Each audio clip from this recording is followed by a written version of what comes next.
नमस्कार दोस्तों, मैं डॉक्टर आलोक चौधरी। आप देख रहे हैं डॉक्टर आलोक बेड क्लब। आज हम जानेंगे कि प्री सर्वाइकल या वाजाइनल प्रोलैप्स क्या क्या कारण है, कैसे होता है, क्या है उसका पूरा डिटेल।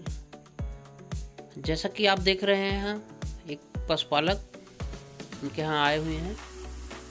इनकी भैंस को प्रेग्नेंट है, 2 महीने बाद बच्चा देगी।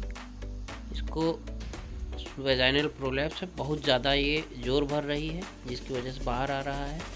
तो रात को ही दिक्कत थी, रात में भी पूरा बाहर आ गया था।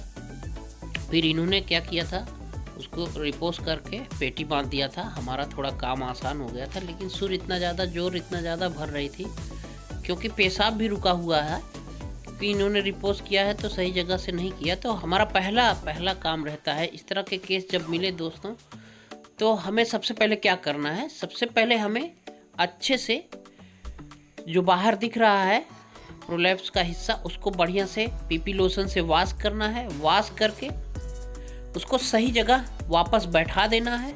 उसके बाद इतना सही से सेट कर देना है कि जो पेशाब रुका हुआ है वो बाहर आ जाए, पेशाब निकल जाए, जिससे पशु रिलैक्स महसूस करने लगे। उससे सुर भरना तो आधा वैसे ही कम हो जाता है, जोर नहीं भरता पशु। तो इस तरह करने के बाद आप चाहे तो वल्वा में सुचर कर सकते हैं, टाँके लगा सकते हैं ज़्यादा दिक्कत है तो। और अगर ज़्यादा दिक्कत नहीं है, जैसे इस केस में बहुत दिक्कत थी, तो यहाँ पेटी लगा दिया गया है। तो ऐसा पेटी भी लगा सकते हैं। पेटी लगाने का तरीका जो है हम उसको अलग वीडियो में विस्तार से बताएंगे। तो इस तरह से उसके बाद हम इसको सेट कर देंगे। सेट करने के बाद पेशाब जैसे देखिए बार बार आ रहा है, थोड़ा थोड़ा, ज़्यादा नहीं, लेकिन इसको हम अभी सेट करके सही कर देंगे। उसके बाद फिर आगे जो है, फिर उसके बाद जो भी है फौरी रिलीफ के लिए, तत्काल आराम के लिए इंजेक्शंस वगैरह सब अभी लगाए जाएंगे इसको, ताकि 1 घंटे के अंदर एकदम से नॉर्मल स्थिति में आ जाए। दोस्तों, प्रोलैप्स जो होता है 2 तरह का होता है, pre calving prolapse, post calving prolapse. Pre calving में प्री सर्वाइकल, सर्विक्स के पहले का हिस्सा बाहर आता है जिसे वेजाइनल प्रोलैप्स कहते हैं। सर्विक्स के बाद का हिस्सा जिसे यूट्रस कहते हैं, यूट्राइन प्रोलैप्स होता है। ये बच्चा देने के बाद अक्सर देखा जाता है, उसके इसमें पूरा बाहर आ जाता है कभी कभी, तो ऐसा होने पे तो बचाव ही जरूरी है। प्रोलैप्स होने का कारण जो होता है मुख्यतः प्रोजेस्टेरॉन हार्मोन की कमी होती है। इससे साथ में एसोसिएटेड होता है उसके मसल्स और लिगामेंट जो एंकरेज करते हैं, बांधे रखते हैं बच्चेदानी को, वो जब ढीले पड़ जाते हैं, कमज़ोर पड़ जाते हैं, तो उसकी वजह से भी बाहर आने लगता है ये फूल जैसा छोटा छोटा सा, जिसको प्रोलैप्स को हम फूल आना, बेला आना, इस तरह से पीछा दिखाना कई नामों से जानते हैं।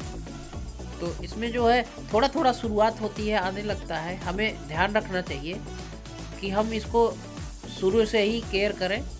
तो पशु को जो है ऐसा बांधे कि आगे की तरफ ढाल हो, पीछे की तरफ ऊंचा हो, जिससे कि सेफ रहे।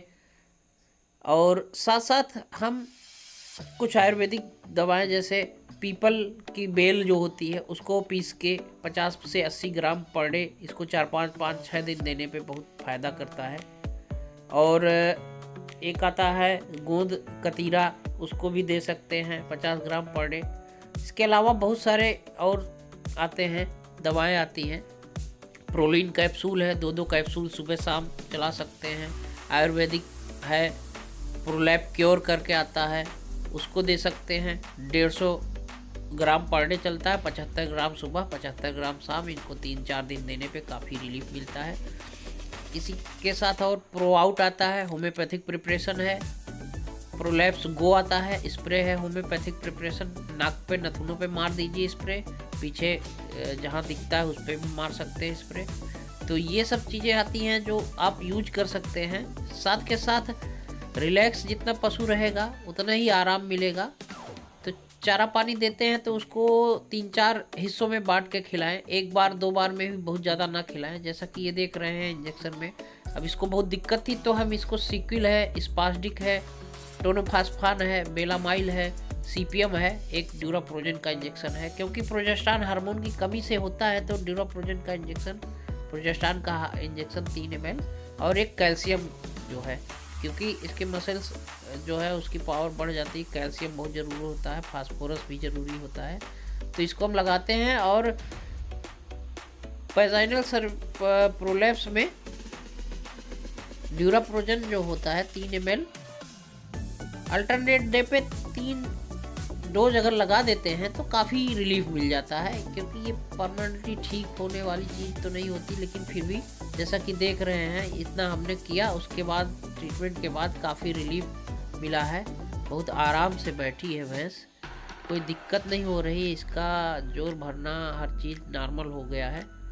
अभी थोड़ी देर वेट करेंगे, उसके बाद देखते हैं, क्योंकि ये किसान भाई खुद बांध लेते हैं पेटी, तो हम इसको निकलवा भी सकते हैं, जिससे कोई दिक्कत नहीं है। जब भी दिक्कत होगी तो ये बांध लेंगे।